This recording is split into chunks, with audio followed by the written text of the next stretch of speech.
Welcome to Name 3 Songs. I'm Sarah Fagan. I'm Jenna Million, and this is a podcast where we challenge sexism in the music industry and empower fangirls. Because let's be honest, fangirls knew about that band way before you did. And if you stick around long enough, we'll also let you in on some new music the girls are already crazy about. This is just your weekly reminder that if you're missing us between Sunday to Sunday, you can come hang out with us over on Patreon, you can join our Discord, you can even hear our takes on some relevant music news as it's coming out, hear us discussing our feminist opinions on the matter. All of that can be found over at patreon.com/name3songs. Or if you want to leave us a tip because you enjoyed the episode and appreciate all of our hard work, you can do so at paypal.me/name3songs. And with that being said, Sarah, what are we getting into today? Well, today we are talking about the Grammy Awards. And even though the Grammy Awards have been indefinitely postponed due to a whole new strain of the coronavirus, we felt like it was still relevant because I feel like we were all so hyped up for the Grammys since we're all bored and still kind of stuck in our homes. And, you know, no matter how much we hate the Grammys, no matter how much we talk about how they're not relevant anymore, there's still something that they just still own our ass. Yeah, there's still something we want to watch. There's still something exciting to talk about because it's, you know, the quote unquote biggest night in music or whatever. And people love some drama, and there has been some fun drama coming from the Grammys every now and again. And so we felt like this was a good thing to discuss. And of course, when we discuss something that is really like opinion heavy, it's always fun to have a good guest on. So we do have a guest on this week. So Jenna, would you like to introduce everybody to our guests? Yeah, Larisha Paul is a music and culture journalist covering pop music and all of its variations and intersections within the entertainment industry, from fan culture to the music business itself. She's written for Billboard, Rolling Stone, MTV, and more, and currently runs a pop column at The Fader. And Larisha is such a great guest because she's personally invested in the Grammys. She's written about the Grammys a lot. She has a lot of really great takes, so we figured she would be an awesome guest to bring on for this episode. So without further ado, let's get into it. Hi, Larisha. Welcome to Name 3 Songs, and thank you so much for joining us today. Thank you for having me. I'm really excited, like genuinely. We're so happy to have you joining us today because we, as everybody knows, are talking about the Grammys and how messed up they are, which is, you know, one of our favorite things to talk about. Similarly to our episode about the Billboard charts, the Grammys are just as flawed and make just as little sense. Something that exists to kind of be gamed and make musicians feel good about themselves, even though all of the grandeur that they get for being big enough to be nominated for a Grammy should be enough for them, you know? And so basically, what we want to do today is discuss the flaws of the Grammys and how over the past couple years, not only has the general public realized that the Grammys are flawed, but the artists who are being nominated for Grammys or not being nominated for Grammys are realizing how flawed this award show is. Because of course, people who aren't nominated are always going to be a little bit hurt, but once you start to see the patterns that have occurred over time about who is not nominated or who is nominated but not winning, you start to see some very glaring discrepancies of just how messed up this award show is, like all award shows are, and like we're realizing as we're becoming a more woke society, you know? And like Jenna's mentioned in past episodes, the Grammys also try and claim to be like the world's best when the Grammys literally are just mostly about American music, which is why there's an international music category. So it's again these things where it's like America has decided that America is what you base everything off of, which is ridiculous, and just nothing makes sense. That is going to be the key underlying factor of this whole entire conversation, is that nothing about the Grammys, why they exist, how they exist, and like what's been happening makes any sense or happens for any rhyme or reason, which is exhausting. And so Larisha, since you do have a passion for yelling about the Grammys being messed up, we would love to hear from you about when was a moment in time, either as a music fan or as a music journalist or both, that you realized like, oh wow, the Grammys really aren't as on with the times as they think that they are. Yeah, I mean, I can like remember watching the Grammys since I was like 4 or 5 years old. Like it was like my favorite thing, like that and the VMAs. I would never miss it. And I would go to school the next day talking about this with people before I realized that other like 6 and 7-year-olds were not sitting around watching the Grammys. They just did not care. Like, I have no idea what you're talking about. You were ahead of your time. I really was. You look back and you're just like, I got here for a reason. Like, this makes sense. You know? But I really loved it. And at that time, you're just excited about the music. And I think even then, a lot of the time, I didn't know who most of the people were that were nominated. I was always watching, wanting to see the people that I listened to and I enjoyed nominated, which was basically everyone on Top 40 Radio. If it was not them, I had no idea who they were, didn't care, didn't want to, didn't matter to me. And so for that to be like my basis when I was kind of getting older and getting more into reading about music and just kind of having more of an interest in what goes on behind the scenes and not just what I'm hearing, but actually how it's being made and who's making it and how all of that works, I start to notice things about the Grammys that I sometimes wish that I didn't know. Like, I feel like there are people who can watch the Grammys and not have these thoughts in their head at all and still enjoy it in a way. And I'm really envious that they just get to sit there mindlessly being like, look at these fun performances and not even care about the awards, because to other people, that's all it is. That's why people just watch the clips back on YouTube afterwards. They're not watching people's acceptance speeches. They don't care about the awards. But I think by the time I was like 12, 13, and I was like deep in my One Direction fandom, that was when I first started having opinions about these things, because before that, I didn't really have a stake in anyone and whether or not they won. It didn't really matter to me. I had people I was always going to be rooting for, but I didn't actually have the mental damage of being in a fandom to make me actually want anyone to win. And, you know, we would spend like every VMAs era or whatever voting. And when you participate in fan voted award shows, it's a much different experience. Yeah. Because it makes you care about the winner. It makes you care about who wins because you have a stake in you know, who actually takes home that award. And so when you approach something like the Grammys, you're wanting their nominations to reflect everything else that you're seeing. And when you're in fan culture, you're seeing the other stuff that's popular within those fandoms. And so early in like my One Direction years, when they didn't get nominated for things like the Grammys, but they were at the Brits or they were, you know, nominated for VMAs, I was just like, I didn't understand why this self-proclaimed prominent award ceremony didn't seem to care about them when everyone else in the world seemed to. Yeah. Or at least that's what it looked like to me. And that kind of goes with the whole thing of when you're growing up and you're a pop fan and you're a boy band fan and you're a young woman, it's this whole thing of the music you listen to is stupid. Pop music is stupid. There's no meaning. It's all dumb. And as much as I wish that was true, I'd be a much happier person if that was the truth. If it was just silly little pop songs and there was no industry or business to any of it. And so when I didn't see One Direction getting nominated for those early albums, I was just like, what are we doing wrong? Like, what's happening here? Because I'm listening to the music and I think it's the best thing since sliced bread. And they're just like, you know, no, we're going to nominate Beck. And I'm like, well, who is Beck? This is a little suspicious. Yeah. Something's not adding up here. Right. Who's this man? And so I think with those earlier albums, it was a stretch to even think that they should be nominated for anything. But I think once we were 3-4 albums, and I think especially 4, it was a beautiful, excellent, brilliant album. If we could retroactively go back and change things, that should have been nominated for something, even if it didn't win. You know, and you look back and you see like NSYNC was nominated for things. The Jonas Brothers have been nominated for Grammys. One Direction never got a single Grammy nomination. It just doesn't make any sense. And so that's when it kind of started to kick in. And I wasn't even writing about music at that time, but I was reading a lot more about it and reading a lot more about the industry and trying to understand why certain things happened the way that they did. And so as a writer though, and as someone who actually is responsible for knowing what's going on, and even if it's just to convey all of this to my friends and family who don't care, I feel like I didn't really start to notice how bad it actually was until I started looking at how they treated Black artists specifically, but also how they treated Beyonce in particular, because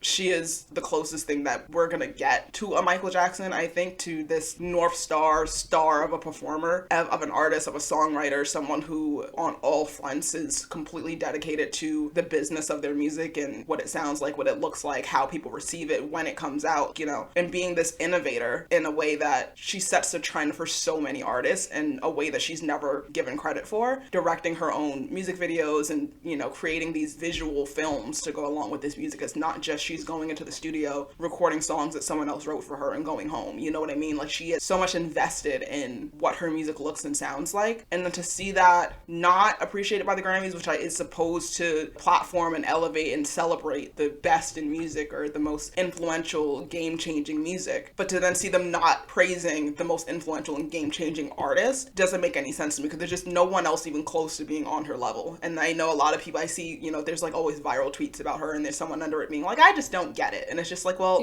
you don't get to not get it. You can't choose not to do that. At that point, you're just lying and no one believes you. Because it's so obvious, and it's not like, oh, but what about this person? Because there's no one else in conversation with her. You know what I mean? And so I think when it got to the point where I saw the way that she was being nominated, it's not like they were completely shutting her out. The Grammys would have been done away with a long time ago if they just decided to not nominate Beyonce for things. Yeah. You know what I mean? They knew they couldn't get away with that, but they knew they could get away with nominating her to kind of placate her fans for enough time to where they could just let someone else win the award. And I think when you see that happen enough times, or, you know, to see how many times she's been nominated overall, but then see how many little wins she's had in like the major categories, it's just like they want to kind of push her into this side area where they can be like, look, we're nominating her, look, we're giving her awards, but it's like you're not giving her awards to the full extent of what she deserves. And it's not even like I'm a Beyonce fan, so I think Beyonce should win everything thing in the way that it is with, you know, me thinking about One Direction. I think if I could give One Direction a Grammy for every single thing they've ever done, I would do that. And I wouldn't care. Like, it doesn't need to be fair. For their cover of Teenage Dirtbag. Exactly. The Wonderwall. Them sitting on the beach playing Wonderwall, Grammy worthy. Why not?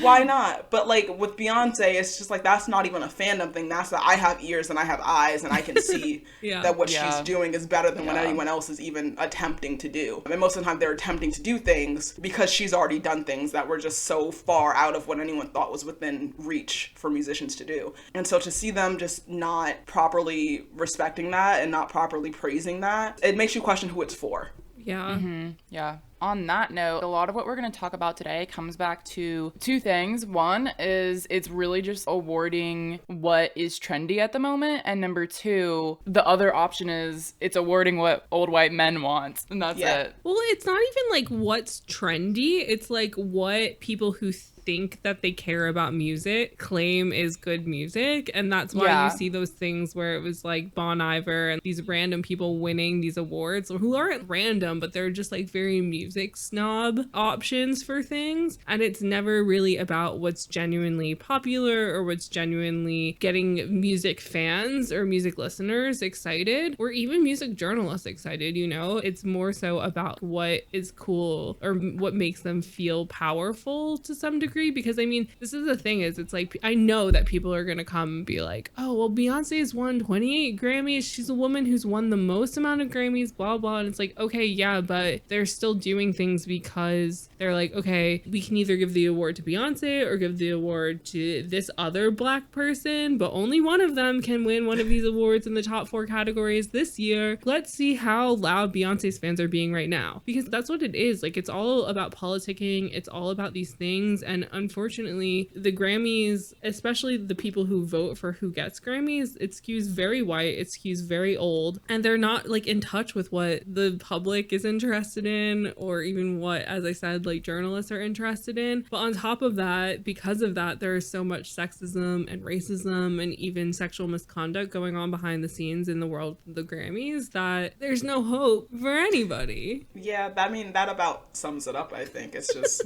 it becomes this thing, and especially like what you're saying about how like it's stuff that not even journalists are excited about, because journalists get excited about, and I say this as a journalist who I hope I don't do this. I try not to do it. I think it's something I see in like kind of the older generations of writers, and I mean older, but I mean like maybe 5 years older than me, and it's just like they get excited about these things that are just like journalist core almost. It's like having that leftover kind of residual need to be like, I like this thing that other people don't know about, and it becomes this thing of just like, when you can't even get it right with those people, and even they're being like, well, you left out, you know, this thing, or people don't care about this thing, I feel like you really have gone wrong. Like, you have even managed to upset the people who you tend to cater to almost in your nominations process. Yeah. And I mean, like, the Grammys have been around since like 1959, and they started it with like 20 prizes, and it went to like 100 something, and then it's gone back down to 78. So it's been something that's jumped around a lot as to what it's supposed to be. And the thing that was so funny was there was this article on the Music Hall of Fame's website that was kind of just like a history of the Grammys, and basically in summarization they were like, yeah, so the Academy Awards existed, so the Oscars, Oscars and the Emmys. So TV stars and film stars were getting shiny statues to put on their mantelpieces, but musicians weren't. And so we decided to make something else for them, because also at the time, the Hollywood Walk of Fame in Hollywood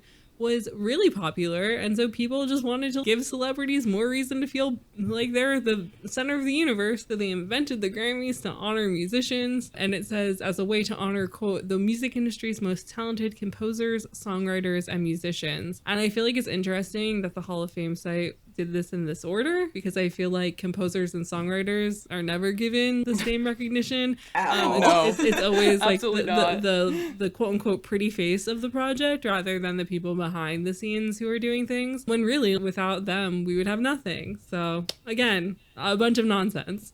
With the Grammys being just kind of like, oh, look at the Oscars, look at the Emmys, we need one of those. It's like, yes, but I mean, we come back to this all the time. As with America, historically very white, historically very male dominated. And so when it's like something like this, where it's like an award show that's quote unquote, we need to recognize the greatest. Well, who's deciding who's the greatest? And those people are going to be predominantly white, predominantly male, because that's literally how our society is. And so it just goes back to the question of who's really giving this award. And I think what we've seen in recent years with so many artists calling it out, especially like the non-transparent part of this, of things happening behind closed doors, it's like, where's the credibility here? Yeah. And the thing with the Grammys is that for so long, the voting committee was anonymous. So it was essentially like the secret society of music professionals gathering in their like velvet robes to discuss who's going to win. And the thing that really pisses me off in a lot of this research that we did is that the reasoning behind why it was like so secretive is because they're like, oh, well, they didn't want these people to get fan backlash or like journalist backlash or like people bribing them or whatever. But it's like, if these people are running in the same circles, if they're rich enough or a big enough deal to have a voice in the Grammy nominating process, they're probably rubbing elbows with these people. So it's not like people don't know. Because I mean, like, if you ever get drunk with anybody who's gone to an Ivy League, they're telling you that they were in Scroll and Key. Like, it's not that big of a secret. So it's not like these Grammy people are gonna shut the fuck up about it. No, and also that happened anyway. Like, before they got rid of the secret committees or whatever, there were already people being bribed, and like that was already still a thing in the first place. So to just keep it anonymous for that long, it's like in the same way that they, trying to be more transparent, shared the complete Grammys rule book guidelines thing or whatever, so that you can go read yourself to understand how the Grammys work, but then you read it and the language is so ridiculous and convoluted that you still don't know what the hell they're talking about. It didn't change anything that anyone could access this and learn who was voting or how they were voting, because it still didn't make any sense. And it's just like, the problem is not that, you know, we don't know who's doing these things. The problem is that your system for it is dumb. You know, if you had a smarter system, this wouldn't be a problem, but that's never the case. And it's always just more and more of it not making sense as they try to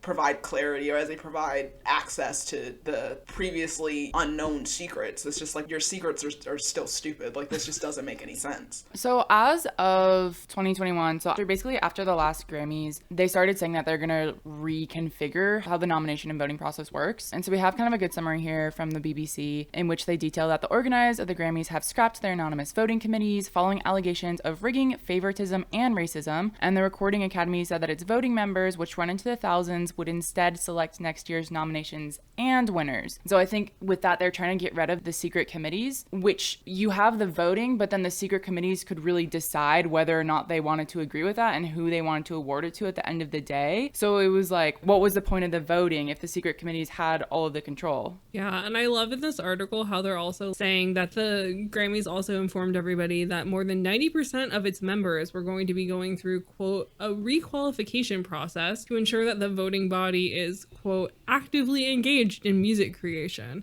which I just find hilarious, because they're like, see, look, we're trying to find people who like actually have a hand in the pot right now. But I feel like there's still going to be that thing where it's like, oh yeah, Billy over here is 75 and shows up to like one songwriting meeting every other month just so that he can stay relevant to be a Grammy voter, you know? Because the committees are supposed to be like highly skilled music peers, but I feel like none of them can be when they're voting for random people to win these awards. And even sometimes they can kind of veto who the voters have voted in and be like, oh, well, I think that this person should be nominated. And then their voice has more power as a secret person. I don't know. It's just, My thing, even with the voters, is that, I mean, I hope these voters are doing their due diligence, but you could be a voter and then not really listen to the things that are nominated. Or I guess if you're part of the nomination process, you're not necessarily someone who like listens to every single pop album that was released this year, every single R&B album, like all the categories. I mean, it would be extremely hard to keep up with it. I'm sure there are people who are, but like it seems like it's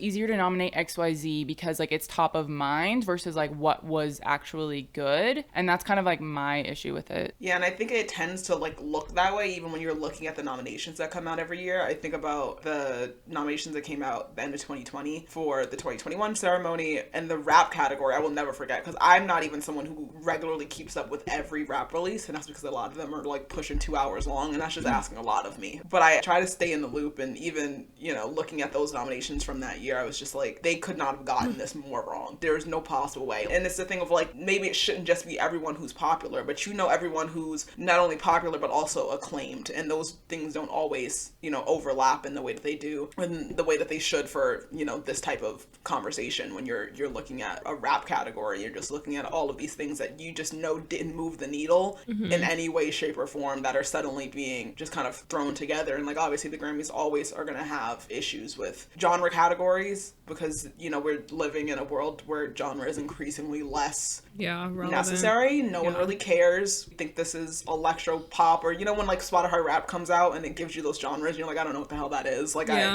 you know, I'm just listening to things. But so long as we're in that, they're always going to get that wrong. But I feel like when you add that in with their inherent racism of just not understanding how Black music works at all, I think about how, you know, obviously we have like the Latin Grammys. It'd be saying something for there to have been like a Black Grammys. You know what I mean? Because there's not an equivalent for that separation of race. And there shouldn't be. But it also is like, would that be the only way that there would be able to be proper recognition for these artists within these categories, rather than them just kind of being like, well, here's a couple of rap albums that came out from these people who we think people are going to care about, but then actually not paying attention. And seeing them do that after they gave Macklemore an award over Kendrick Lamar is just, I always try to forget that happened, because it literally sends me into like a distressed state, because it's just, it doesn't make any sense. And it's like, you can't possibly have gone more wrong. And the thing that stresses me out most about the Grammys is that it's so easy to get it right. It is so easy for you to just pay slightly more attention, or just have one person pipe up and say, hey, I feel like people might have something to say about this. Maybe let's go back and, you know, revise, figure out if this is the right thing to do. And the fact that, you know, they're trying to reform this and they're trying to make it more transparent and open it up for more people, and yet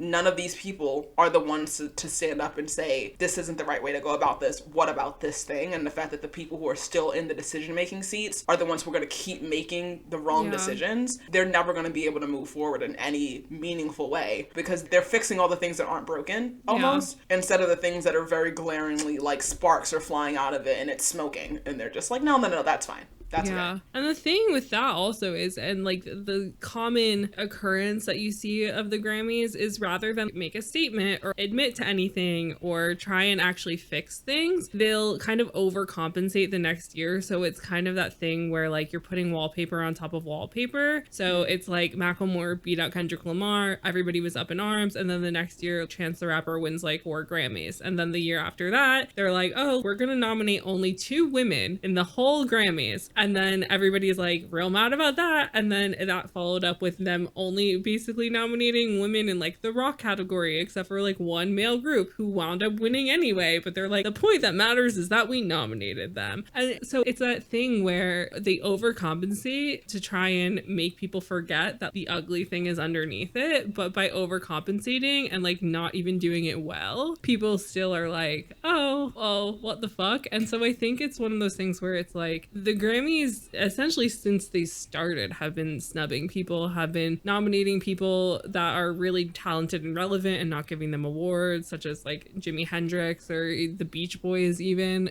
like ABBA. These artists who are just such big cultural moments and have so much to do with music history were either never nominated or nominated a few times and never won. But it seemed like the 2018 situation of Alicia Cara being the only woman to win a Grammy that year, and it was in the Best New Artist category, and Lorde being nominated for Album of the Year and not even be giving it an opportunity to perform at the Grammys, when like usually everybody nominated for Album of the Year performs at the Grammys, was kind of the straw that broke the camel's back to some degree, because after that it seemed like people started calling them out more, especially Black men, which I do find really interesting, because it was as if that was like this flash in the pan moment where it's like, oh, okay, everybody's fucking up, we're gonna start yelling about it. But I think also it's just like the world wakes up a little bit sometimes once dumb shit like this happens, because it followed up with the president of the Grammys making the stupidest statement in all of the world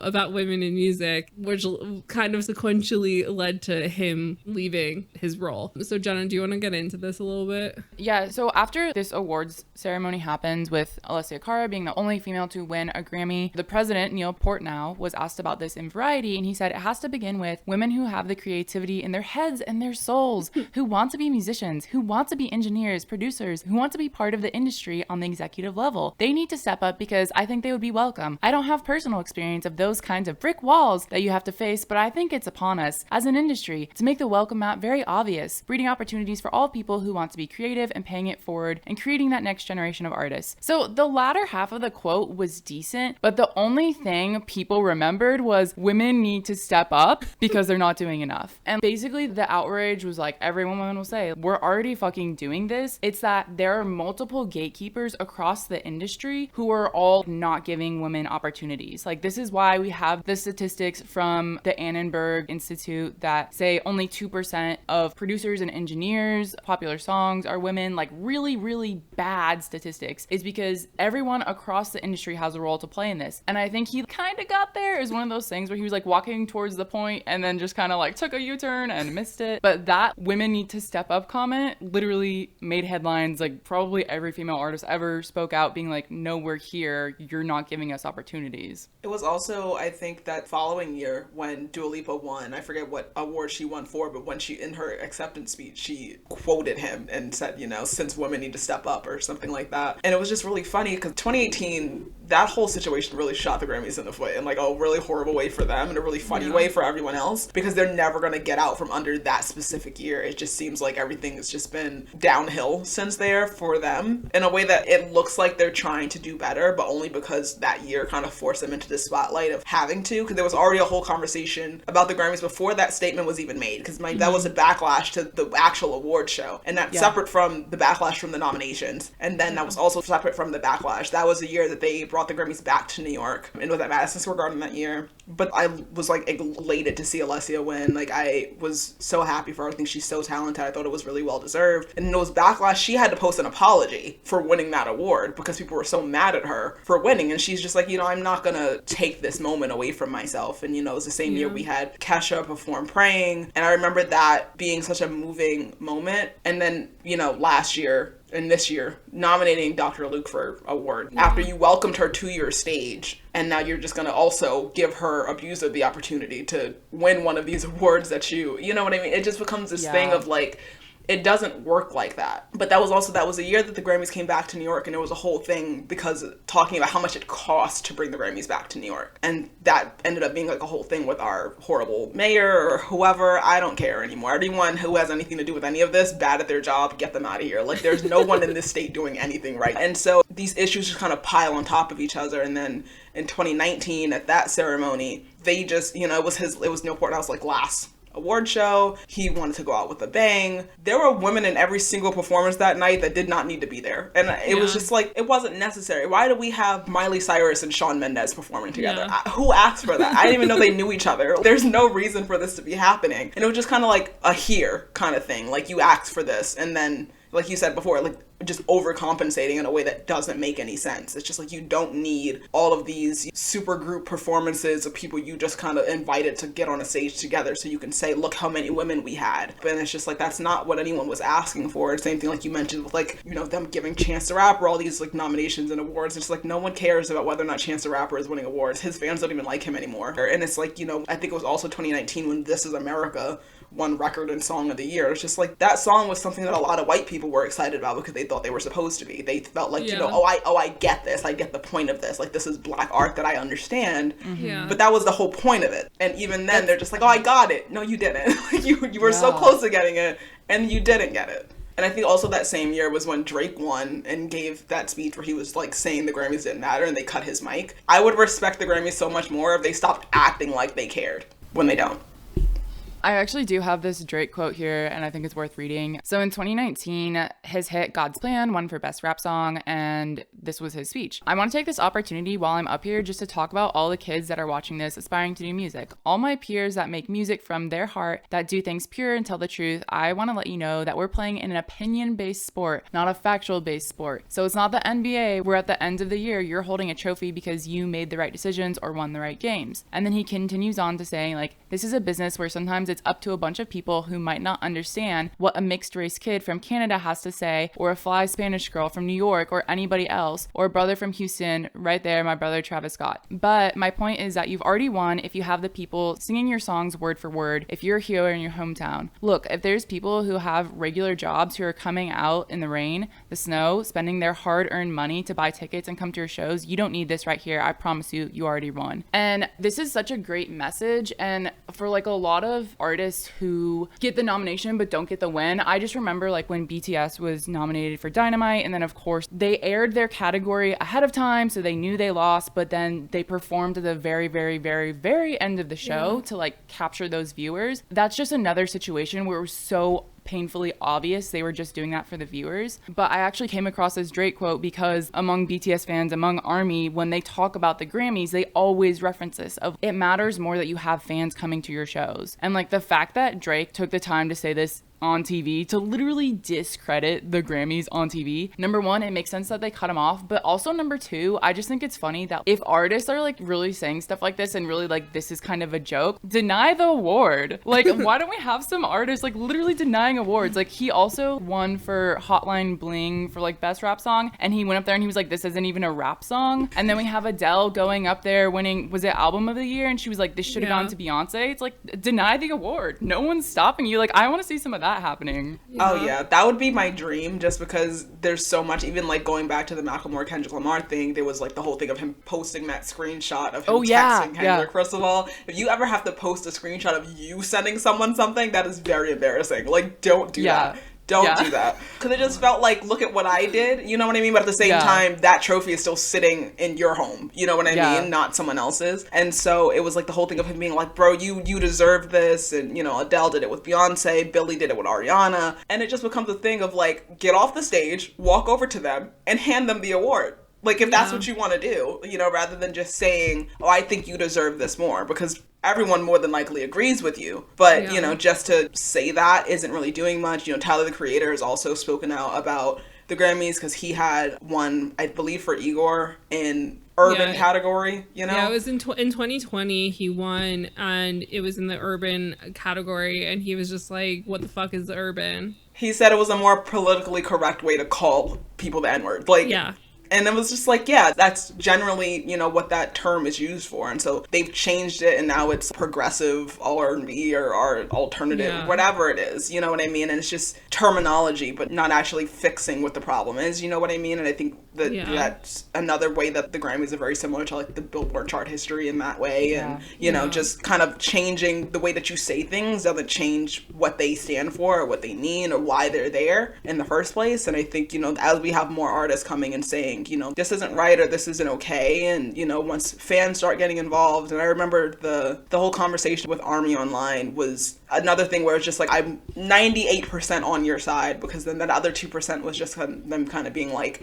well, look at all of these statistics, look at all the records Yeah. that they sold, look at Yeah. you know, all of Which this has and nothing this. to do with anything. No, because if we could look at chart numbers and sales to predict who's going to win, we wouldn't need any of this. And that's why we have the Billboard Awards. Like, that's a thing. And the American, And the Yes. American Music Awards. Like, these award shows exist for different reasons, and the Grammys don't really have anything backing them other than it's like, oh, we have our secret society, which makes it sound like something more exciting. And like the thing that is frustrating, and the thing that Jenna and I have discussed quite a lot in multiple other episodes, is like this whole thing of, again, like I said at the beginning, of it's America's best, quote unquote, you know? And so no matter how internationally famous a band is, that doesn't matter when it comes to the Grammys. And a lot of people who aren't 100% paying attention to the Grammys specifically, like, they don't get that because the Grammys try and come off as the world standard, you know? But also it's because America has always been viewed as the land of money for people in creative places, especially in film and music. And so people's goal is always to break America and get that Grammy, you know? And so I feel like a lot of fans of bands, especially international bands, aren't really viewing it from that perspective of understanding of like, it's about breaking America and getting that American big deal award in the grand scheme of things. But like also the thing with the BTS snub of it all, so to speak, is that like since BTS have been relevant, they've been invited to do something at the Grammys. And so there was this article in March of 2021 by Tamar Herman for the South China Morning Post, where she explained that BTS appeared at the Grammys for the last 3 years, so 2019, 2020, and 2021. And so in 2019, they presented her with the award for Best R&B Album, and their Love Yourself Tear album was nominated in the category for Best Recording Package, but they lost to St. Vincent. And then in 2020, they performed alongside Lil Nas X. And then obviously in 2021, like, even though their music was doing really great, they were nominated for a non-televised award, and then they weren't put on stage to perform until the end of the program because they knew that fans were going to tune in. And this is the thing with the Grammys, is like over the years, Grammys were getting anywhere from like 25 million to 50 million viewers. But in the past like 5 years, the numbers have been way, way, way less. And in 2021, the Grammys only drew 8.8 million viewers on normal television. But the live stream that BTS hosted after the show got more than 7 million viewers. And so it's like BTS brought in probably most of the all over like Grammy viewers on normal television watching the show. And so this is the thing, is it's like the Grammys are trying so hard to stay relevant in a world where they're no longer needed and no longer relevant and continuously behind the times. Like we said, like it was until 2020 that they were calling a category that was categorically had Black nominees urban. And then they're like, oh, we're just going to change it to R&B. And like Tyler, the creator, said, like, why can't it just be pop? And like we talked about in our R&B episode that came out 2 weeks ago, no Black singer is ever allowed to be under the genre of pop. Meanwhile, if a white singer has even like the slightest soulfulness to their voice, all of a sudden, oh, they're nominated for R&B. They're an R&B classic. They're the Justin Bieber. they're the artist to beat, you know? But Black artists have to go above and beyond to get nominated outside of the stereotypically like Black categories for anything, and it's just so fucking ridiculous. There's no better word or phrase to explain it other than like it literally is fucking ridiculous how they keep doing these things where they're putting these people on stage, or they're kind of giving them like pity nominations or pity performances because they know that they're going to bring people in, but them as this old blood nomination voting system are like, we don't want to award them something because then we're awarding people that we don't understand or like we don't think are cool, or like you said, the journalism core music sort of situation, or like the industry core music, where it's essentially like the industry being like, I'm not like other girls, I like this weird obscure band, like I like this weird obscure solo artist, how dare you even suggest that BTS be taken seriously? And it's like, why should they not be? Like, why should Tyler the Creator not be nominated for Best Pop Album? Like, it doesn't make any sense to me. Yeah, and I also feel like something that's always so funny to me with the Grammys is just looking at like how a lot of time with black artists, if they can't tell which category to put them in, they just won't nominate them at all. I think that's what we saw happen with The Weeknd, which is the most ridiculous thing, especially like looking at where The Weeknd is in his career now in this like 2 almost 3 year streak of all of this incredible music coming out, and like how he's really becoming like one of the greatest pop stars we've ever seen.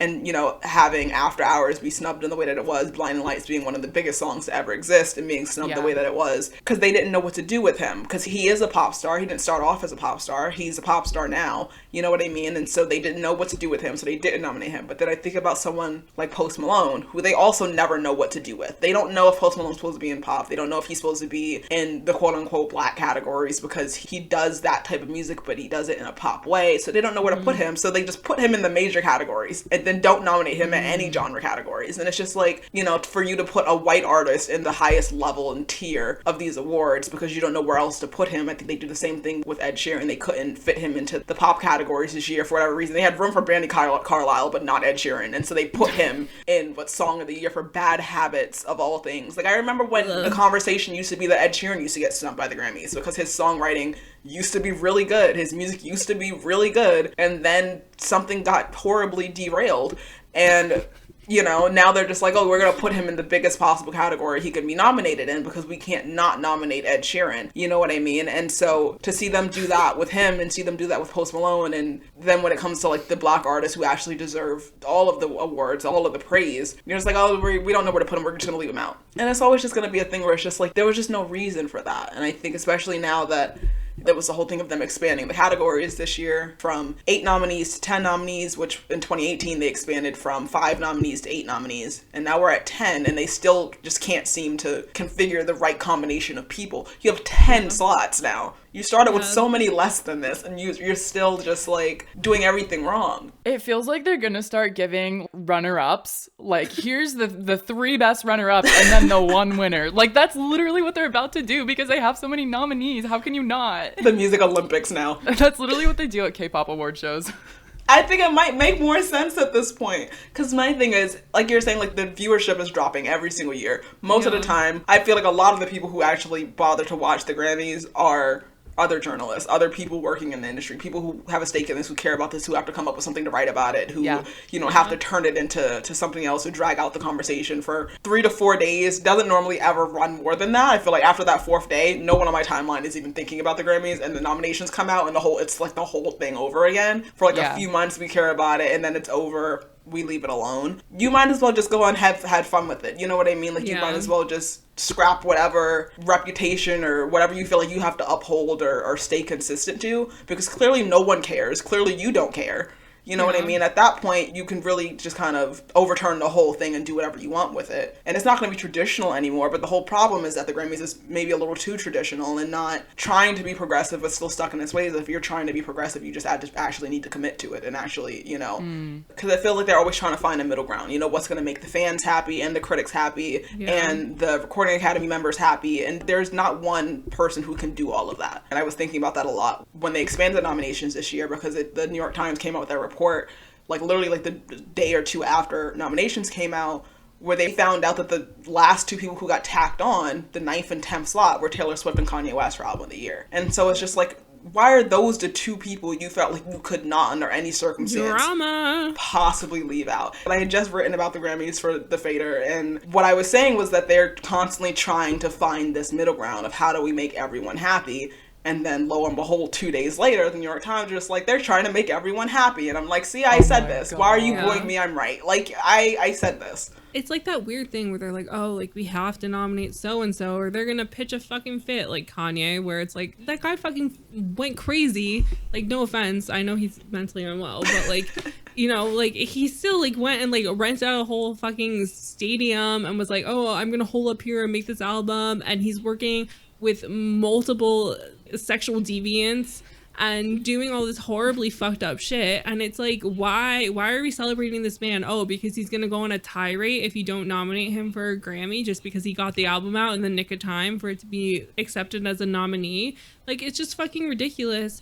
And there's so many questionable things. And it's also that thing where it's like Harry Styles getting nominated like 2 years after his album came out. And as you said, when we started, One Direction never got noticed. And then Harry gets noticed for like possibly the worst song he's ever put out. Like Watermelon Sugar is decent, but like you get sick of it after a while, you know? It's not one of his better works, I think. And I feel like a lot of people would agree with me on that regard. Like there were so many better songs on that album, but it's just these things where it's like, why are you making these decisions? And like, why are the quote unquote fan favorite artists that you are nominating always ones that are quote unquote politically acceptable or like American Idol general public acceptable, you know, like people who middle American white people are going to be like, yeah, I get it for nominating. And so it's just that weird thing where it's like when you're doing essentially like fan behavior by nominating people who don't necessarily deserve to be nominated at that point in time, they're always my like white mom who drinks wine every night is okay with this nominee. And it's just exhausting because like we said, it's like, why was Harry nominated when The Weeknd wasn't, when like The Weeknd could have easily taken the slot that Harry was given? And like all of you guys know how much I love Harry, and I know I beat him up all the time, but it's just because he's the flavor of the year, you know, like he's white boy of the 2020s. Yeah. He's the it boy. Yeah, he's the it boy. And so he's just getting all these opportunities that aren't necessarily like his to be getting. And it's just frustrating that it reached the point where The Weeknd literally is like, I'm boycotting the Grammys, because like, even though we're saying that the Grammys aren't necessary, whatever, it still is exciting when people win them, you know, because there is so much to do with them just in pop culture and in social circles and in standings within record labels. And they can lead to more album sales. They can lead to better deals, they can lead to more money, they can lead to lots of things that are really good for an artist. Well, Sarah, you make a really good point, because I was just like going back to the Drake thing in my mind when he basically told off the Grammys in his acceptance speech, and it's like, why wouldn't he just like deny the Grammy? And I think probably a lot of artists have other stakes to lose if they did something like that. Yeah. Like other, like, I don't know if it's management, label, festivals, be like, if you're gonna treat the Grammys like that, we don't want to work with you. It could be bad for their reputation, but like, I really wish there were more artists doing what The Weeknd is doing. Yeah, but I also think about the fact that like, one, back to Kanye, he literally posted a video of himself peeing on a Grammy. Like that was like a thing that happened. Like that we didn't make that up. Like he put a Grammy in the toilet and peed on it. And they were still just like, no, we can't not include Kanye. And also Kanye is making the worst music of his career. Yeah, it's not even good. The album wasn't even good. So I just, at that point, you've really lost me. Because it's not to say Kanye isn't a talented individual. He absolutely is. We would 100%. Not still be bothering to still speak about that man if he wasn't. He would be in the same category of a Macklemore. He's just kind of off out and about doing whatever. Yeah. And, you know, he is talented, but it's just like, just because someone is putting something out and because they're, you know, self-proclaimed to be a genius and by their fans to be a genius and by everyone in line at Supreme to be a genius, like that does not mean that they are deserving of these things. But even with someone like Drake was nominated for Best Rap Album, and I think after the whole Kanye was added at the last minute thing came out, Drake and his team might have felt, because at the end of the day, Drake is first and foremost a businessman before he's a musician. So I think when he saw that, especially with the whole back and forth with his album and Kanye's album and their whole little squabble that they tried to pull Andre 3000 into, and Andre 3000 was like, leave me out of this, and you know, it was a whole thing. And I think he saw that, you know, he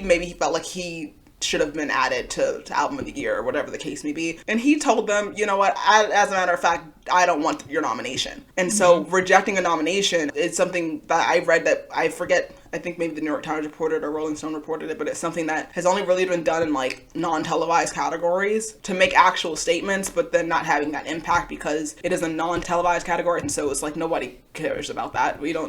That's not why anyone is watching this. And so it becomes this thing of like, Drake can say, no, I don't want your nomination, you know? And so the Grammys didn't even say, okay, we're going to instead nominate someone else. The Grammys just said, okay, it's just going to be, you know, 4 artists nominated in that category now. But Drake can turn down a nomination because he's already won. You know, and it's still that thing of no one doesn't want a Grammy. If this was Drake's first Grammy nomination, he was just like, oh, no, I don't want that. That would never happen. Would never happen. Because there is a chance for someone to win a Grammy, they're going to take that chance. You know what I mean? Unless you're The Weeknd. But I'm pretty sure The Weeknd has also already been nominated and not acknowledged by the Grammys in other ways. So it's just like, it's making a statement, but it's not. You know what I mean? It's a statement that Drake is allowed to make because he's Drake. And because, you know, it's not going to cost him to not win another award, especially when the likelihood of of him winning this award based on who else is in the category with him is maybe not as high as he would hope for it to be. And so it just becomes this thing of, he can say that, he can do that, but other artists are not going to say, yeah, let's follow Drake's lead, because other artists are not Drake. You don't get to do that. Yeah, and they feel like they need it. I mean, they feel like they need it for their career, to take them to the next level, all that stuff. And The Weeknd is like in a very unique position that his song was on the Billboard charts for like 52 weeks straight, like a whole year, something like that, and already had the momentum behind him, already had the success. And so his situation is very unique, whereas it's like some of these other artists, like you said, either they've already been nominated, they've already won, or they don't necessarily have the same level of fame to deny it. It wouldn't make the same impact. Yeah. And I mean, we also have just the issue in general of the Grammys having a really hard time recognizing people of color in the big four categories, because the last time a Black artist took home Album of the Year was Herbie Hancock in 2008. And Lauryn Hill is the last Black woman to win Album of the Year in 1999. So again, like, I just keep saying, like, it's fucking ridiculous, because it's just insane, because people are putting out really good music, but the Grammys are consistently feeling this need to like categorize people by race when that has absolutely nothing to do with what music people are putting out or how deserving they are of something. And again, it's like you were saying earlier, the fact that in 2017, Beyonce's Lemonade was up against Adele. Lemonade was such an incredibly iconic album. And like, while Adele is super talented, every Adele album's the fucking same. Like, I'm not knocking Adele's talent, but it's just this thing where Beyonce put not only together like this incredible album, but also all the music videos and all the stuff that she put out around it. Like, she put together like this incredible work of art, really. And it's like, when somebody puts that much time and effort into something and so much of their soul into their music, like, why is that not accounted for? And it's because they're like, oh, well, we gave Beyonce one last time, we gave her something else, we're giving it to Adele because drunk moms like Adele. And it's like, what? So going back to like the whole nominee and like committee award situation, like in things like this, there's actually a really cool quote in an article called Why the Grammys Will Never Represent Real Music, in a publication called In Mic. And this came out in 2015, but the journalist Tom Barnes interviewed a Grammy voter named Rob Kenner, who previously worked for Complex. And his quote is that, I soon learned another unwritten rule during private conversations with other committee members. Be careful about greenlighting an album by someone who is really famous if you don't want to see that album win a Grammy, because famous people tend to get more votes from clueless Academy members regardless of the quality of their work. Case in point of why the committees were not working, of like Adele getting the win over Beyonce. Yeah, it's this whole thing of name recognition, and then there's also, with the Grammys, and I think it's another one of the things that like a lot of people who aren't as close to it don't understand, that it's what they're seeing when they're seeing it, but like the campaigning for Grammys that happens is something, it's like all of a sudden this person is on every magazine cover and giving interviews to all these magazines, and all these photo shoots are coming out and they're on this commercial, and it's like all these for your consideration things. And I feel like if you don't really understand how the Grammys work, you don't know that that's what you're seeing. But at the same time, if you're not a big name, if you're not an Adele, if you're not, you know what I mean? The reach, if they didn't hear your album in the first place and you had like a really popular radio song, or, you debuted at #1 or whatever the case may be, and you had this really successful album era, if they didn't know who you were when that was happening, I doubt they're going to see your Billboard cover, your Rolling Stone interview, or whatever the case may be. And so it's like, it's nice to see they're trying to get voters' attentions, but then it becomes this thing of, whose label is going to give them the funding to do all of that in the first place. And then it becomes just this whole other thing about money and accessibility, who's going to represent the label. And, especially when you think about like Republic or Interscope or Island, these labels who have all of Columbia, who have all of these huge artists, and they have to kind of figure out how they're going to divvy up their attention and their funding to. It's going to end up going behind the name that they don't have to get people to remember. Yeah.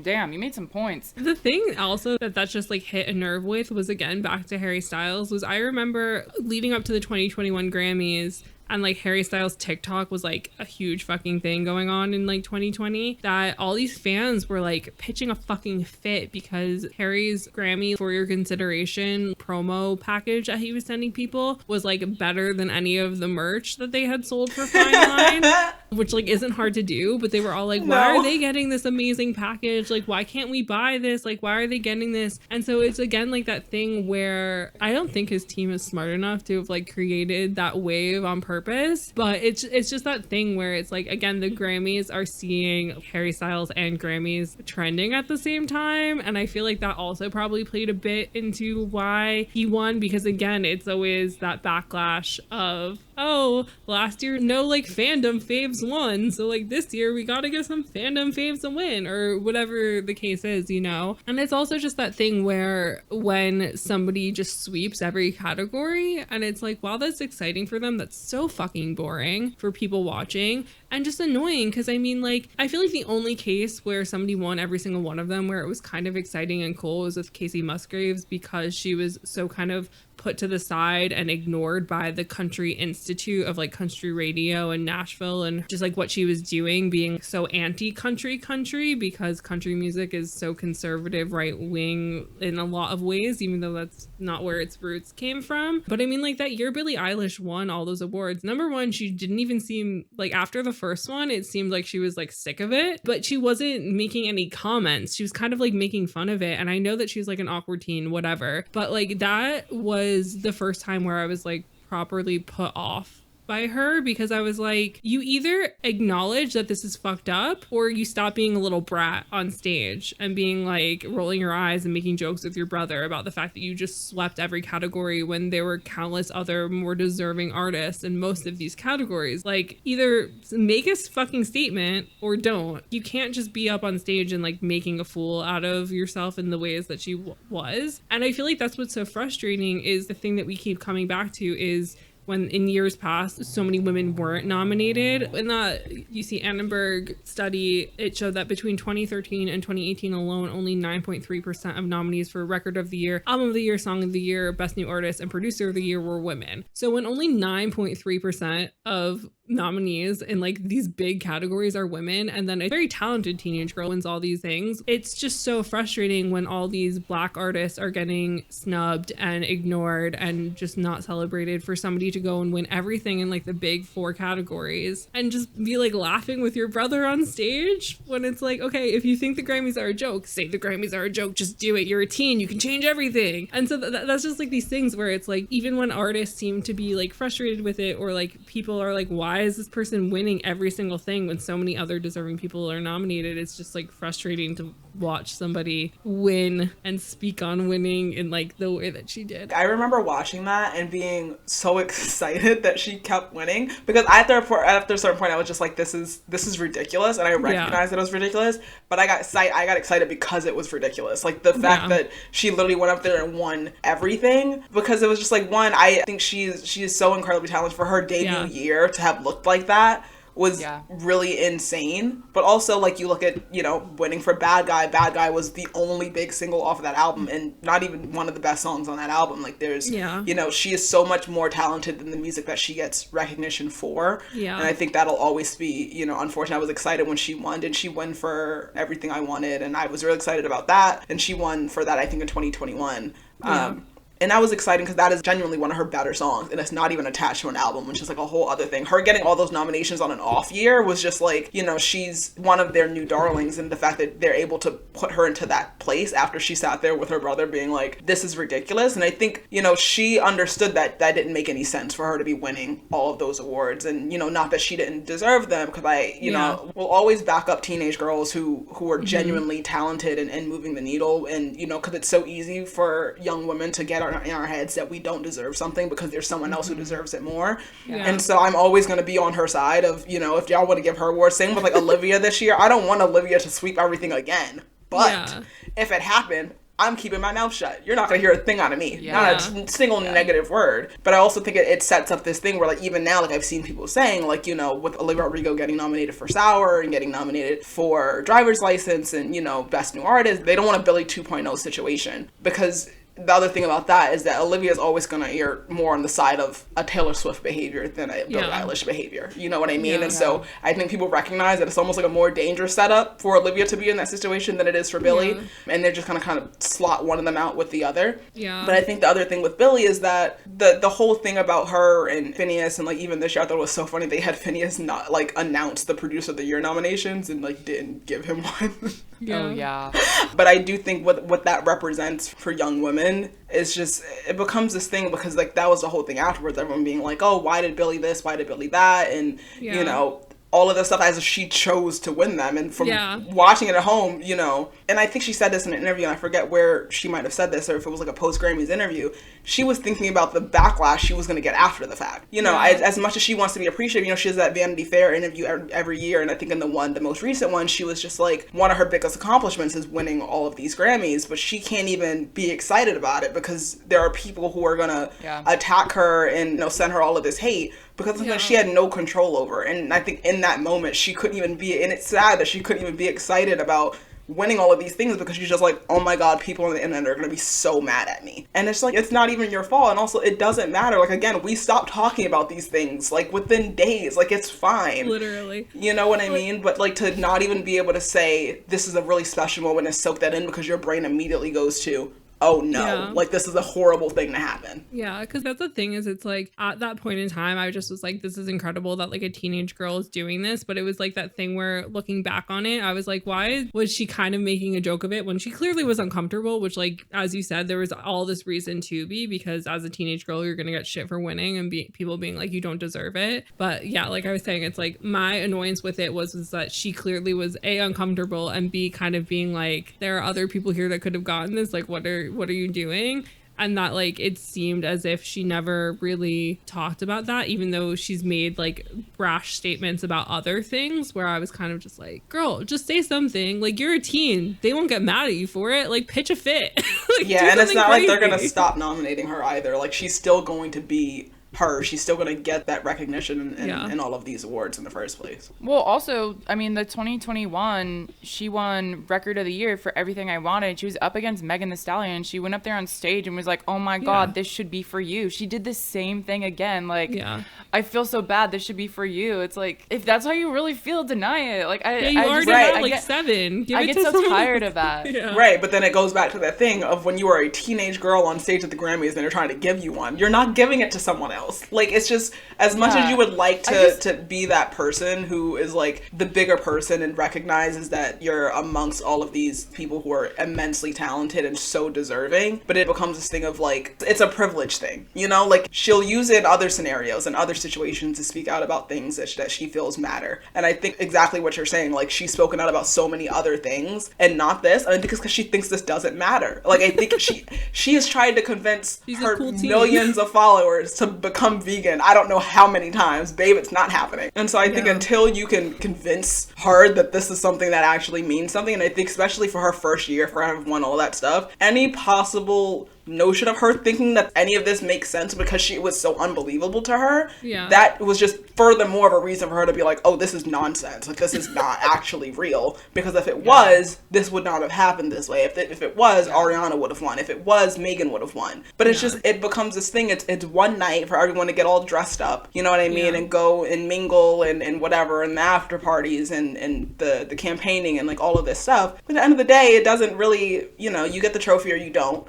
And I think for them, it ends there. And I think it's always going to be something, I think, if you're an artist who, I always think about like mainly like touring acts who, you know, build their like huge fan bases that way, people who will sell out shows for them time and time again. Those are not the type of people you think to be nominated for the Grammys. You know what I mean? The neighborhood to still have like such a successful career. I think there are certain subsets of artists who it's not even in their mind that they could do something like that. So I think when you have younger artists and it's people who are moving the needle, who are making music that doesn't sound like what the rest of pop sounds like or the rest of whatever's going on the radio sounds like, you know, it kind of gives hope to these other artists, but at the same time, it's not really in their heads that that's something that would be open for them. And I think even, you know, with the Grammys, like we were mentioning before, like the listing of composers, songwriters, then musicians, you know, but even looking at the songwriters and composers who do get nominated for things and don't. I did an interview recently with 2 of the songwriters who wrote like half the songs on Take Me Home for One Direction. And I was asking them, I was like, does it bother you that, you know, you've never won a Grammy, and he was like, well, it sucks, but like the fact that I can sit here and have this conversation with you and know that even, 10 years after this album came out, that music still has an effect on you and it still means something to you, like that means more to me than Grammy ever would. So it comes to, back to the same thing that Drake was saying. As long as people are supporting you and people care, it's not going to really matter for them in that way. But it is still a thing of like, you don't not want one. And so I think if, even these artists who don't have it in their head that that's something that would ever be on the table for them, if it did happen to come across, you know what I mean? It's just like, I'm not going to say no to that, but it might be weird. It might, because then that becomes a whole thing of, well, what does that mean for the other people within your field or your category or whatever the case may be, What you said kind of reminded me, it's like the Grammys are really an award show for people who've already achieved a certain level of success, right? Because like you just said, the Neighborhood example, it's like they were never going to be considered for a Grammy. There's lots of bands we all love who like have never been, probably will never be considered for a Grammy, but that doesn't mean they're not good musicians, and that doesn't mean they're not making innovative music. So then it's like within this conversation, it's like, how did the Grammys build such a prestige that it's like, well, Billboard Awards and like American Music Awards and like VMAs are fun. No one's like, I really want to win a Billboard Award. Like, I really want to win an American Music Award. And it's like, the AMAs are pretty much fan voted. They do factor in other popularity stuff. The Billboard charts are literally just a Billboard Awards. Like, you basically already know if you're going to win. But the Grammys, because it's like, ooh, it's voted by important people, quote unquote, that gives it this level of prestige. Like, I don't know. Music's biggest night. And it's just like, is it? With as wild as the VMAs usually are, let's make the VMAs music's biggest night. And they should be again. And the VMAs is a whole other thing because they have fallen off so terribly. I feel like maybe in the coming years, hopefully, it'll kind of bring something back because it feels like artists are putting more time and consideration into their visuals and actually having album eras and giving us something to watch videos about. Maybe. But I think until then, the Grammys are still just going to be this, But I always think about like non-American artists, it's such a big deal for them to like win a Brit Award or win an ARIA Award, and like that's a huge thing. That's their equivalent of having a Grammy, but then we don't have anything else here on that level. It's just the Grammys.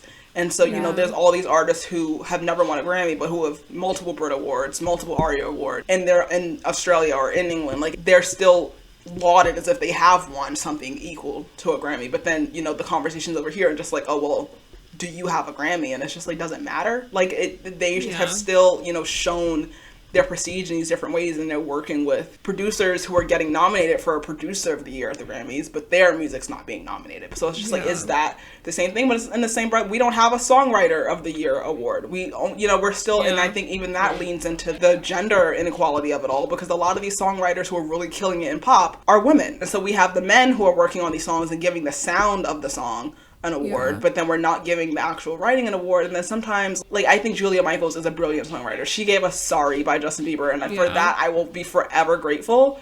But then they had like nominated her in like 2020 or whatever for that If the World Was Ending song. That's ridiculous. That you should not have, there was no reason for you to have done that. It was really not good. And it was in like Song or Record of the Year or something. And it's like, we didn't need to do that. But like the other thing with the Grammys is, in speaking of the VMAs and just like other award shows, is like, other than when somebody sweeps all the big categories, there aren't really moments in the Grammys that live on forever in pop culture. There aren't moments that people are like discussing years after. Because I think also in 2 years from now, I'm going to forget that Billie Eilish was acting weird about the fact that she won all those things. It's just still fresh in my mind because nothing that exciting happened last year at the Grammys, And so it's these things where it's like constantly there's nothing like that pop culturally relevant about the Grammys. As you were saying, like everybody's trying to convince everyone how big of a deal the Grammys are, especially over the past like 5 years. But you even see these things where, again, as we were saying, these bands and musicians that exist outside of the Billboard charts that are super successful, that make all their money from touring, that play really big venues, whatever the case is, like they have all this success. They're not even thought of. I don't even think it reaches their minds that they could even apply for the Grammys, because it's just like, oh, that has nothing to do with me, But then you see these things where it's like Katy Perry, who Jenna and I personally have just discussed of like, where does Katy Perry even exist in this thing where like she was so big for a point in time, but like how and why and what was going on there, like not to take away from her talent, but like she was nominated 13 times over the last 10 years. But she's never won a Grammy. And so it's like, oh, are they just nominating Katy Perry because they're like, oh, right, Katy Perry's a major name. She's an A-list celebrity. We have to nominate her because her name has so much hold or whatever.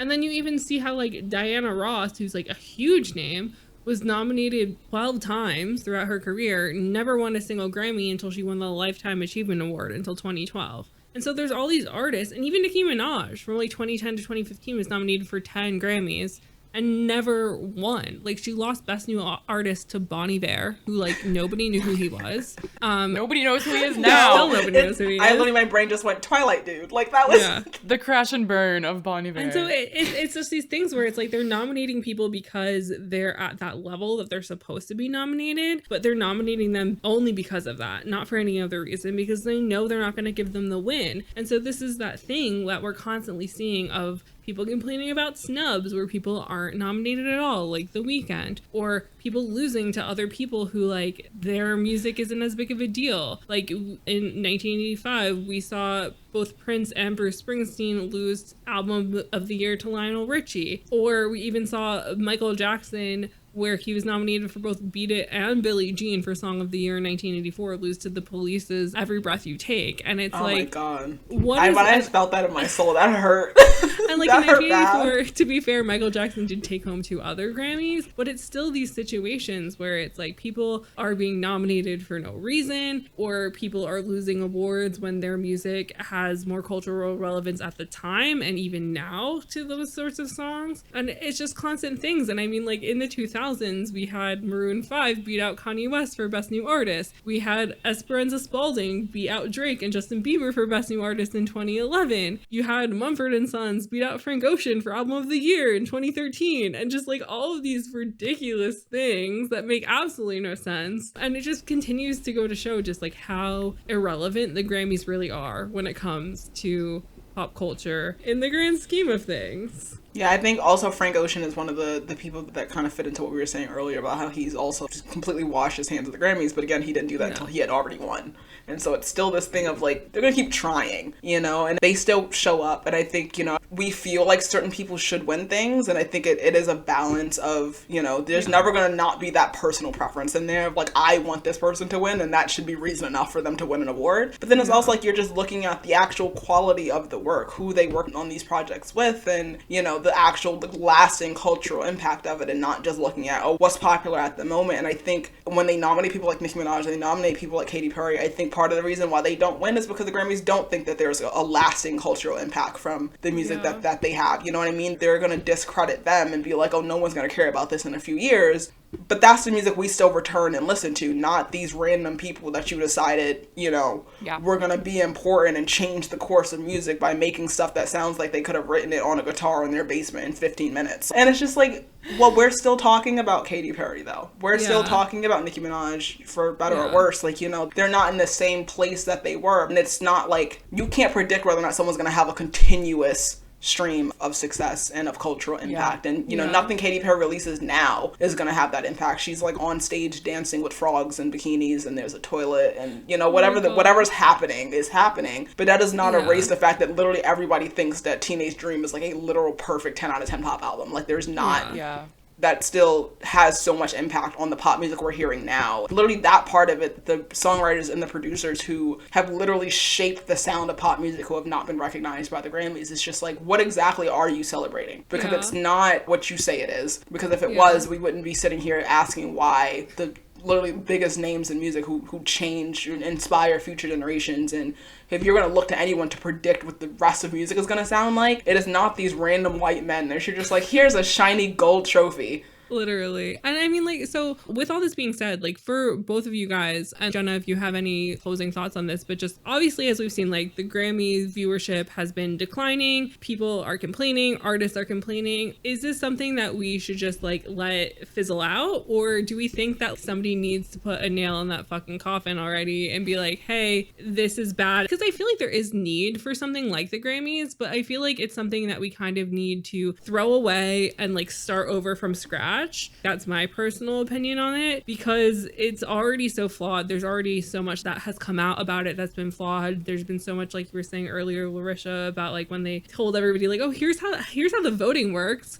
and it was like written in scientist English. And it's like, when something has to be that complex, it really obviously is shutting the door on a lot of people who don't have the money or the time or the understanding of these things to take part in it. So I mean, for you guys, and Jenna, if you could answer first, what do you think is going to happen? Like, what are your hopes, and like what are your thoughts on the future of the Grammys, or the future of just like the potential of something else? Yeah, I mean, I definitely agree with what you said, because it's similar to other conversations that have been happening like on a larger scale within America since basically the Black Lives Matter movement in 2020, of like, how can you fix a system that's broken, but like the system was built this way. So it's like, how can you fix the Grammys if the Grammy was built this way? So I kind of think if we really wanted to like have a better system, we'd have to tear it down and start something new, but we all know that's not going to happen because of the amount of people who want to resist that. Yeah. But also, I just think it's so fascinating that like by human nature, we like competition, right? Mm-hmm. And then we're saying award shows like the AMAs and the Billboards, no one really cares because you kind of already know what's going to happen. Like, we like the air of mystery of it. We like the idea that somebody's deciding what the best in music is this year, but then we just are like, y'all are doing it absolutely wrong. Like, we hate this. We absolutely hate this. But then we're like buying into it every year. You know, it's just like this cycle. So it's kind of funny that it plays into human nature. And then entirely kind of going off topic here, but I was just imagining if instead of the Grammys, we just had the best artists play Survivor. And that was our entertainment for the year, because I think we should start doing that.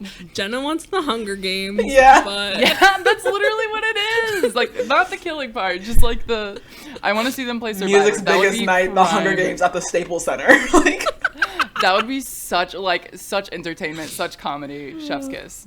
Honestly, I wouldn't be opposed to something of the sort. But no, I think the Grammys are always going to be running from their past. And they don't have to not be the Grammys. They can literally just completely get rid of everything they do now, come up with a new set of rules, and start over that way. You don't have to not be the Grammys anymore. You can just be the Grammy that happens in a different way. And it'll just be like this divide of Grammys before change and Grammys after change. Like, you know, it doesn't have to be the Grammys don't exist anymore. But then I always think, I tweeted about this the other day, because last weekend was the Golden Globes, and the Golden Globes are a Twitter thread now. The Golden Globes don't even exist. They're just, could have been an email. They were tweeting like pictures out of who the winners were with these like weird little like riddle type quotes. It was just really strange. So what you're saying is basically we should just have the Grammy announcements just be riddles on Twitter. Yes. Like no Honestly, airing of awards, like a scavenger hunt, like something like just something different. But like, you know, if the Grammys were a Twitter thread, I'd be really sad about that. Like, I would genuinely, even like now the Grammys being postponed, we haven't even mentioned that this whole time. The Grammys are not, we don't even know when those are happening. Like, that's nerve-wracking for me, because as much as the Grammys are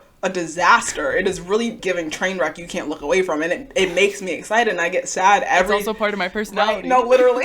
And the thing is, I'm never gonna not care about it, but I would be genuinely sad if it stopped being a thing, because it's like, I always see writers, like every year there's like at least one article going around, it's just like, we should just not care about the Grammys anymore. And it's like, that's not the point. And also, as a writer, you should be glad they're a mess. There's a lot more to say about mess than there is about things going right.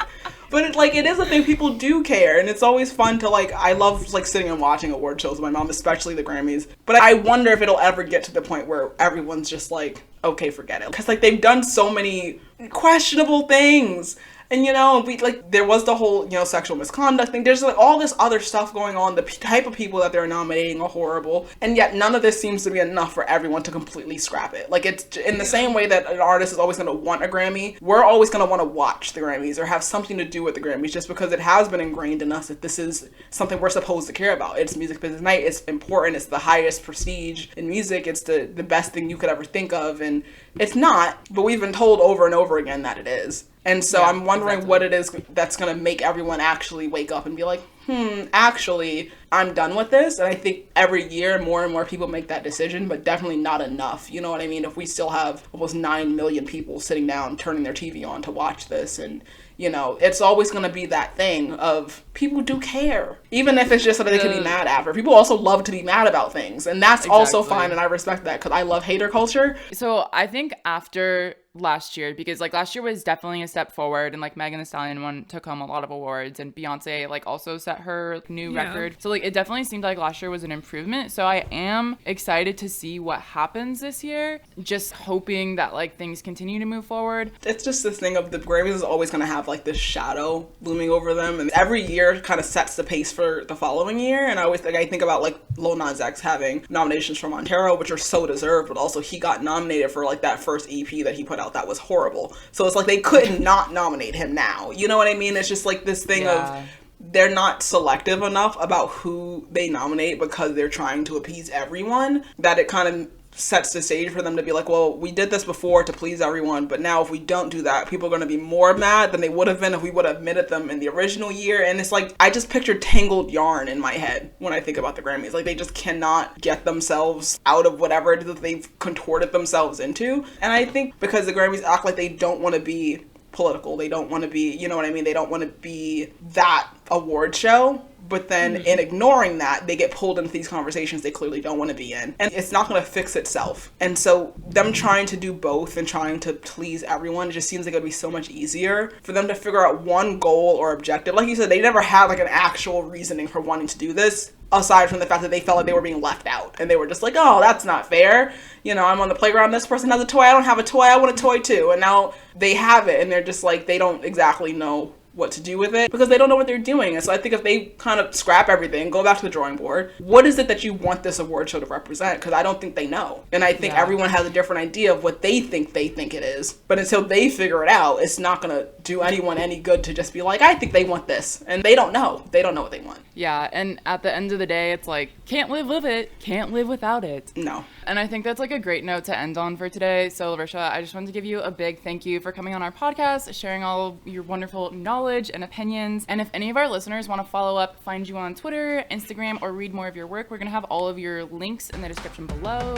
So yes, thank you for joining us. Thank you so much for having me. This was so much fun. Like, I just needed to get all of that out of my brain, I think. I didn't even know that much was in there. So in conclusion, the Grammys are useless.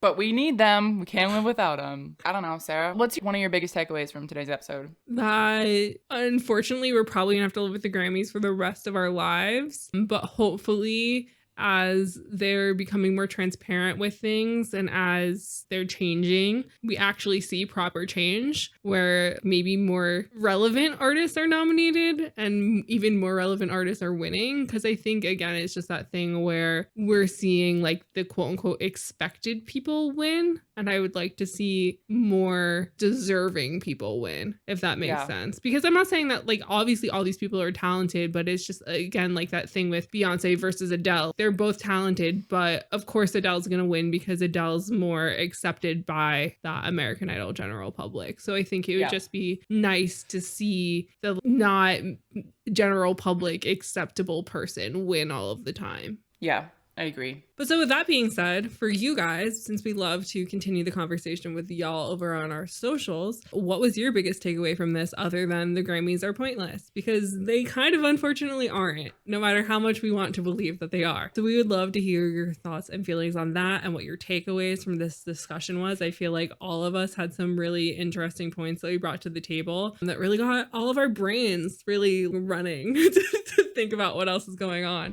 So if you guys do want to continue that conversation with us, you can reach out to us on Instagram or Twitter. We are at Name3Songs on all social media platforms. And thank you for joining us this week on Name3Songs. Until next time, never let anyone make you feel bad about your favorite band.